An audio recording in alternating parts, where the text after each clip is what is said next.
warahmatullahi wabarakatuh. Nama saya Revini Andini Putri, saya dari semester 3A. Di sini saya akan menjelaskan tentang sistem informasi berbasis komputer. Sistem informasi dalam perusahaan dikenal dengan sistem informasi manajemen atau SIM. Terbagi menjadi beberapa sistem yang membentuk satu kesatuan sistem informasi yang dibutuhkan dalam menghasilkan informasi bagi manajemen. Sistem informasi manajemen yang cukup lengkap biasanya terdiri dari beberapa sistem informasi yang lebih spesifik cakupannya, seperti yang pertama, sistem informasi pengendalian inventory. Sistem informasi ini biasanya disebut dengan sistem informasi logistik yang dipakai untuk mendukung dalam menyediakan informasi tentang persediaan barang. Kedua, sistem informasi produksi. Sistem informasi ini membackup pengolahan data sistem kerja produksi. Yang ketiga, sistem informasi keuangan. Sistem informasi ini dipakai untuk mendukung penyediaan informasi tentang kegiatan laporan-laporan keuangan sebagai hasil dari pemrosesan data-data transaksi keuangan yang terjadi. Yang keempat, sistem informasi sumber daya manusia. Sistem informasi ini kita kenal dengan sistem informasi personalia atau kepegawaian yang mengolah data-data kepegawaian terutama menyangkut masalah pendataan karyawan sampai ke penggajiannya. Nah, untuk yang kelima, sistem informasi pemasaran atau biasa kita kenal marketing. Informasi ini digunakan oleh organisasi dalam mendukung sistem kerja pemasaran yang memberikan informasi mengenai kegiatan-kegiatan yang berhubungan dengan penjualan barang, penelitian pasar, dan lain-lain. Selanjutnya saya akan menjelaskan tentang sejarah perkembangan teknologi informasi. Untuk membantu berkomunikasi antar sesama diawali dengan penggunaan peralatan sederhana seperti batu sebagai alat tulis. Dengan perkembangan peradaban manusia, mulailah dipergunakan sistem penulisan dengan media lempengan tanah liat, kulit binatang, kulit kayu, dan pada akhirnya menggunakan media kertas. Pada perkembangan selanjutnya, tulisan tidak hanya berfungsi sebagai alat dokumentasi, tetapi berkembang menjadi sistem perhitungan dengan digunakan sistem bilangan. Pada masa ini, mulai digunakan sistem perhitungan yang agak kompleks sehingga manusia perlu menggunakan alat bantu yang lebih baik untuk membantu menghilangkan. Contohnya mungkin sempoa. Nah, sempoa ini ketika zaman dulu digunakan karena mungkin teknologinya sudah maju. Nah, akhirnya sekarang mungkin ada kalkulator dan lain sebagainya. Menurut Sanders, pada tahun 1985, komputer adalah sistem elektronik untuk memanipulasi data yang cepat dan tepat, serta dirancang dan diorganisasikan supaya secara otomatis menerima dan menyimpan data input, memprosesnya, dan menghasilkan output berdasarkan instruksi-instruksi yang telah tersimpan di dalam memori. Dapat kita simpulkan bahwa komputer adalah suatu elektronik yang dapat menerima input, mengolah data, memberikan informasi, menggunakan suatu program yang tersimpan dalam memori komputer, dapat menyimpan program dan hasil pengolahannya, serta pengerjaan yang secara otomatis.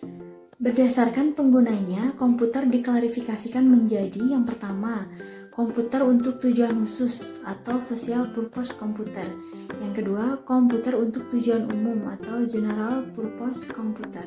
Berdasarkan kapasitas dan ukurannya, komputer diklarifikasikan menjadi yang pertama komputer mikro, yang kedua komputer mini, yang ketiga komputer kecil, yang keempat komputer menengah, yang kelima komputer besar, dan yang keenam komputer super. Nah, bentuk perangkat lunak pada awalnya adalah sambungan-sambungan kabel ke antar bagian dalam komputer. Pada era ini, yaitu pada sekitar tahun 40-an sampai 60-an, perangkat lunak merupakan satu kesatuan dengan perangkat kerasnya.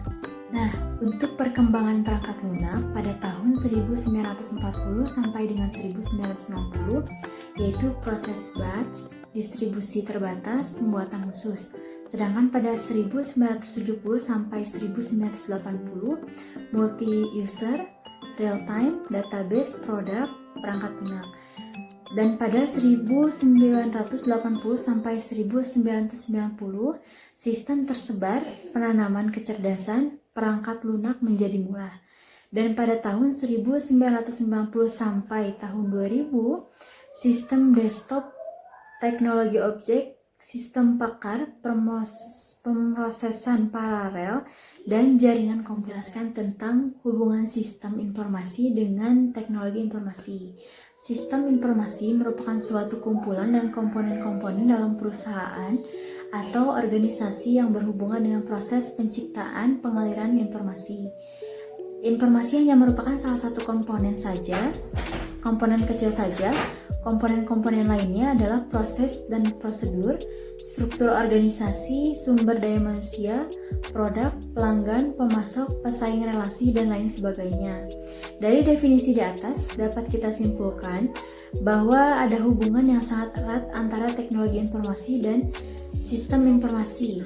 Kita dapat melihat bahwa sistem informasi merupakan sisi permintaan atau demand dari perusahaan dalam menjalankan kegiatan manajemen sehari-hari. Sementara teknologi informasi merupakan sisi penawaran atau supply dari kebutuhan perusahaan itu tersebut. Nah, selanjutnya saya akan menjelaskan tentang konsep sistem informasi berbasis komputer. Manfaat utama dari perkembangan sistem informasi bagi sistem pengendalian manajemen adalah yang pertama, penghematan waktu. Yang kedua, penghematan biaya. Yang ketiga, peningkatan efektivitas. Yang keempat, pengembangan teknologi. Dan yang kelima, pengembangan personal. Selanjutnya, sistem informasi dapat dibagi menjadi beberapa bagian. Yang pertama, sistem pemrosesan transaksi adalah sistem informasi yang berklusterisasi dikembangkan untuk memproses data dalam jumlah besar dan rutin seperti gaji atau inventarisasi. Nah, yang kedua, sistem otorisasi kantor dan sistem kerja pengetahuan. Otorisasi kantor menganalisis informasi untuk menginformasikan data atau memanipulasi sebelum menyebarkan baik ke dalam atau keluar organisasi. Aspek-aspek sistem otorisasi kantor, contohnya email atau video konferensi. Yang kelima, sistem ahli dan kecerdasan buatan. Kecerdasan buatan dimaksud untuk mengembangkan mesin-mesin yang berfungsi secara cerdas. Dua cara untuk melakukan riset kecerdasan buatan adalah memahami bahasa alamiah dan menganalisis kemampuannya untuk berpikir melalui problem sampai kesimpulan logikanya. Baik, selanjutnya saya akan menjelaskan tentang komponen sistem informasi manajemen.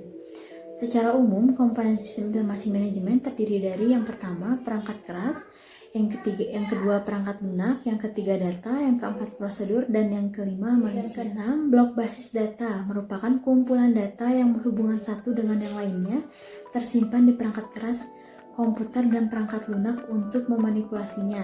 Yang ketujuh, blok kendali meliputi masalah pengendalian yang berfungsi mencegah dan menangani kesalahan atau kegagalan sistem. Nah, itu dia sedikit penjelasan tentang sistem informasi berbasis komputer yang dapat saya jelaskan. Terima kasih, mohon maaf